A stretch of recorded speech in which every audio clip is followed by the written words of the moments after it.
Hey guys, Captain Kaplan here. Just wanted to give you an update on run cards and kind of let you know that with Station 5 coming aboard, we had to change a couple things. We're getting some new zones that you may have heard about, and also with that, there's going to be a little changes, and I just wanted to spend a little bit of time to walk you through what those changes look like and how we got there. So this will look pretty familiar to you. This is our zones as they are now. The green are our current stations. Purple squares are the stations that 3, 6, and Station 5. So we know 6 is tentative, and we'll talk about that here in just a second. So at KCFR, we've been growing, and these are a little bit of the growing pains that we have. In run cards specifically, a couple of the things that came up was like, how do we add 2 stations and the timing for that? How do we plan for a 3rd station so that way we're not duplicating our efforts or just causing a lot of excess busy work? And then the plans for when apparatuses move or the station specialties, and just ensuring appropriate coverage and just kind of taking a look at it. So to do that, we went through the data. But for this one, we need a special one. We need a little visual data to kind of go through this and kind of tease apart and kind of get a handle on what this all looked like. Like, we all know numbers are fun, but sometimes looking at something is a little bit easier than crunching the numbers. So this is what we got. Red, you'll notice those are going to be our higher call volume areas, and then the blue and the greens are lesser call volume. And this is something that hasn't been done before. So the gridding it like this and going by call volume and then also by response times, that's what this next slide is here. We really want to try to tease apart what was going to be best. How do we get the appropriate response in the appropriate area? And changing our zones, we have that opportunity to achieve that to a degree. What you'll notice in here is that they're kind of color coordinated. Green was the quickest to that location, followed by yellow, red, and then the ones in the black were last. The address for Station 6 was just one that was an estimation that we put up there just to kind of give us a starting point when we're looking for this area, responses to these areas. And then below you'll see the one for Station 4, Hanley and 15th ended up being a good location as far as where that's actually the location where 521 and coiling engine 3 would meet in a dead heat. And we'll talk about Station 4 zones here in just a little bit as well. So this is what we ended up with. We ended up adding a few more zones. That's an addition of 6 zones to the Post Falls area and 3 zones to Station 4 area.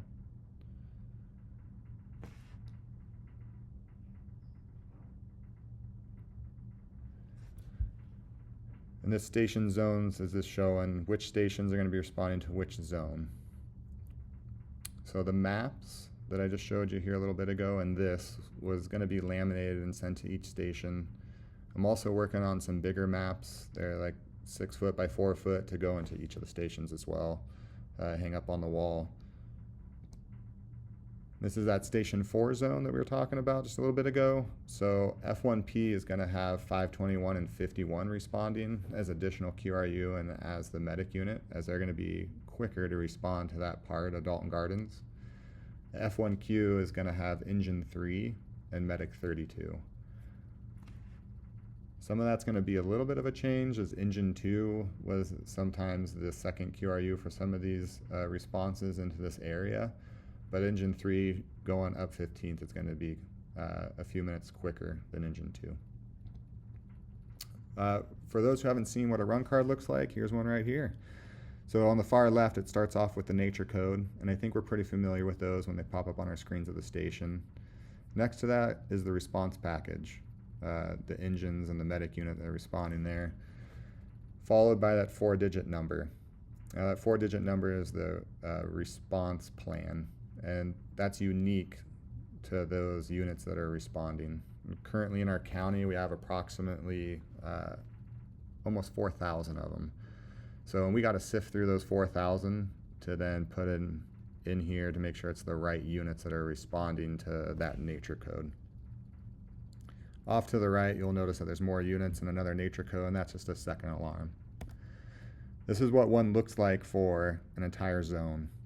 This is a first and second alarm, and at the bottom is your first alarm medical. So there's 230 run cards per zone, and we have a total of 19 zones, which means we have 4,370 run cards. And of those, we touched about 3,000 in this update in about the last month, and created 140 new ones. So you may be thinking, well, there gotta be a better way than doing that. That sounds pretty labor intensive, and it is. It's worked very well for us. But as we add more stations and we add specialties and we add certain things, and there's different apparatus we want responding at different times, recommended units is where we're going to be going down this path. And to the right is what that same run card would look like. And if you notice, it just is asking for 2 engines, 1 medic, 1 BC, and DOL. And it goes through that whole sort order there at the bottom. So it's looking for this by the agencies, the kind of unit that it is, the concurrent functions it has, the stations, zones, and its status. There'll be more on this in the future as we roll out. So one of the things I do want to talk about is that as we're going through there, there's going to be some accidents here and there that kind of pop up. It's kind of like Bob Ross, you know, in that we don't make mistakes. There's just happy little accidents that we got to change. In this case, there might be a couple things that pop up that we need to change.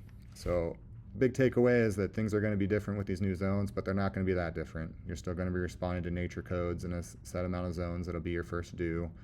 You'll still be second due to multiple other zones around you.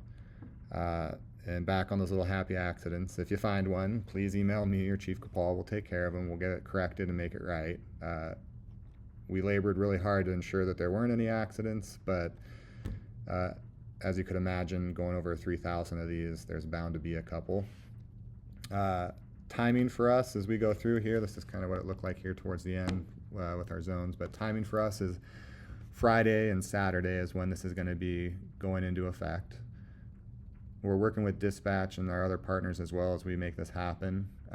Redshift will be the one that will be affected the most. The Redshift officers with Chief Capal will get together and have a plan for going into Friday, Saturday as we do that, and then following on Sunday it should be complete. So Blue Shift should be the first shift to be running with all the new zones.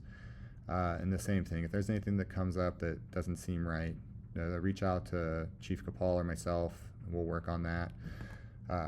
Dispatch has been notified. They're one of our partners that we're working with. They've been given the response packages that we want to be sending. And so if there's any issues as these new zones, they'll have that as reference. And they also have what our new zones are looking like compared to our old zones.